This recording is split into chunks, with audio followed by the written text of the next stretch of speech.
Hey everybody, welcome back to today's video. If you guys are new to the channel, I am Tanner Holmes and I race outlaw karts and sprint cars all over the West Coast, and I document it all for my YouTube channel and for you guys to ride along with me.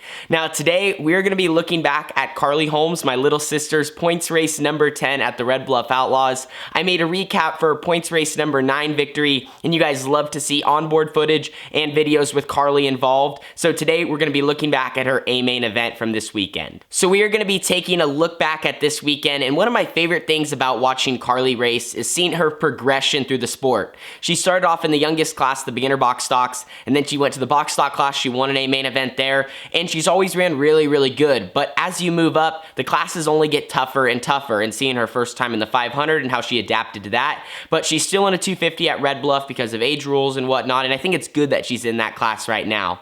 But that has definitely been the biggest challenge for her. Now, we knew when Carly moved up from the box stock to the 250 at Red Bluff, she was going to have to adapt to a whole new style of racing, because in the box stocks, you can kind of just run it right around the cones. It's usually one lane, and you have to figure out how to keep your car straight and use momentum to pass people. Well, when you get in the 250 with a lot more horsepower, it's a lot more about actually racing and running different lines and throwing slide jobs and crossover moves. And over the first few years of her in the class, she has been so close to her first win, and I was just so happy to see her really run well this year and have the confidence that she needs to go out and win races. She's been putting together full nights. That's qualifying good, getting through the heat, making the dash, and running in the top 5 in the A-main event, but she still had not got that first win. So to see her get that big win last week, that was awesome, and I knew that would only help her momentum into the rest of the season and into the West Coast Nationals. So now we're here at points race number 10, where Carly had another fantastic night. Now, one more thing, Carly is not in this video today because she has been very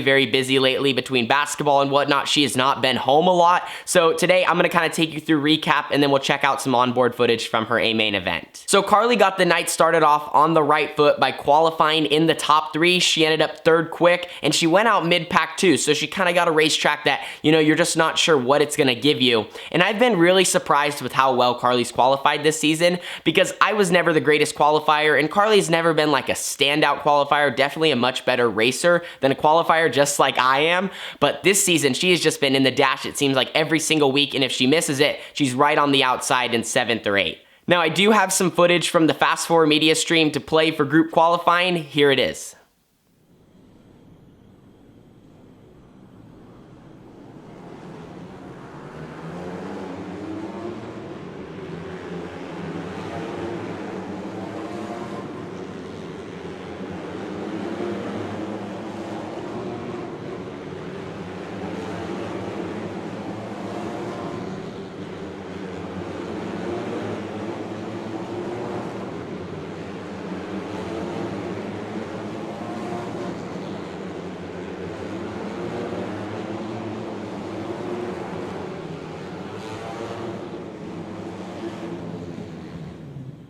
Well, good lap out of the 22 Sia Carly Holmes, up to 2nd quick overall, 8.812. So at Red Bluff, when you do qualify well, there is an invert. So Carly did not get to start on the pole of her heat. She started 2nd row outside, but she ran top 3 in that as well. Top 4 transferred, so she safely made it into the A-main event, and she got to start up front. You can always breathe a sigh of relief after you make it through the heat race at Red Bluff, because then you have a few hours off before the A-main event. Now, Carly got to start 2nd row outside in the A because she did qualify good and made the invert in the A-main event.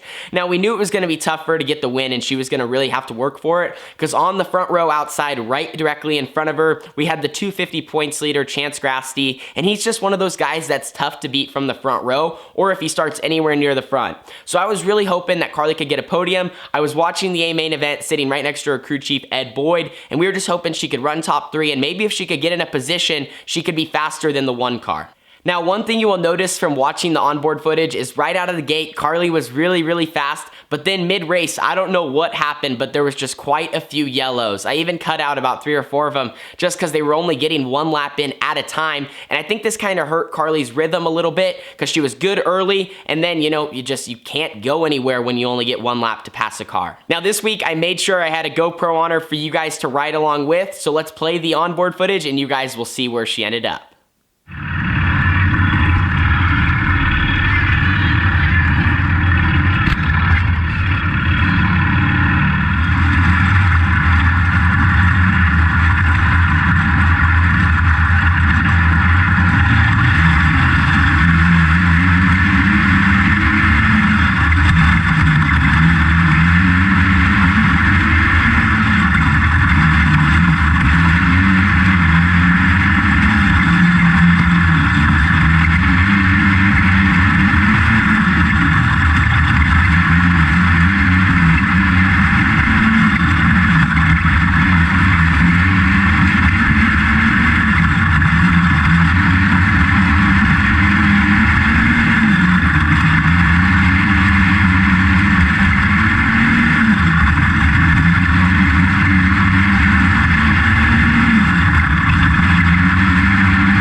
Carly had a fantastic night, came home on the podium with a 3rd place finish. Carly and I have been pretty consistent lately. I've been in the top 3 the last few races. Carly won last week, a podium this week. I think she's really just trying to finish off the season strong because she is 3rd in points, but 4th is pretty close behind her.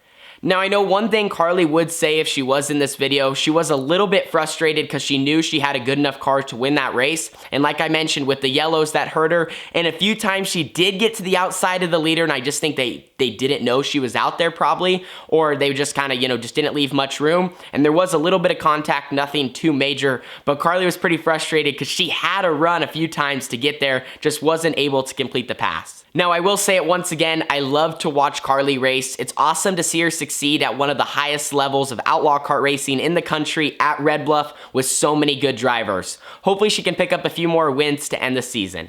But thank you guys so much for watching this video. Don't forget to leave a like, subscribe, and share. I know a lot of you have really wanted to hear more on Carly's results and onboard footage from her races, so we are definitely going to make that happen more in 2020. And like I said, hopefully she can go get a few more wins. See you guys all in the next Red Bluff video. Deuces.